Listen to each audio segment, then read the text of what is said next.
that will be shaping our conversation here in studio as we talk about gender-based violence. Of course, with me in studio I have Anne Wamuratha, that is Woman Rep of Kiambu County. Good morning to you. Morning. How are you? I am good. So today, as we talk about gender-based violence, of course, we need to really inform the viewers and people who are watching that this is not just against women. Of course, we do know that the prevalent cases are against women, but it also occurs to men as well. And maybe when we start off with this conversation, we can start off by really just painting a picture of what the current situation is in Kenya when it comes to gender-based violence. When you come to the issue of gender-based violence, as you have just said, a majority of us get to think it is just about women. Exactly. But there has been violence against men. And when we talk about gender-based, we are talking about both sexes. Yes. And we are looking at it, and in the country today, as we look at it, you won't believe it that it could be tiring for both in some regions. Mm-hmm. Some regions like the mountain, it could be almost be the same violence against men and against women. There are also people who would imagine it's only sexual violence. That's what a majority of our people think. But also, there are so many other things that are happening in the society. There are people who are even mentally tortured. They are not being beaten, but they are mentally tortured.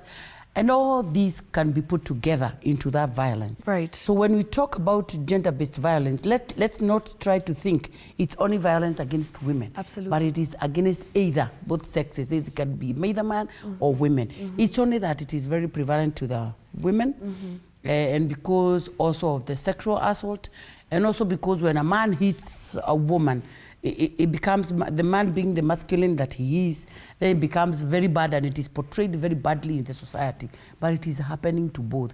And it's happening to both in an equal measure, that when people start frustrating one another, the GBV rate in our country is going very high. And unless something is done, and I really want to appreciate what is being done in these 16 days of the campaign, so that people come to an awareness, because also we have a problem of our cultures and where we come from.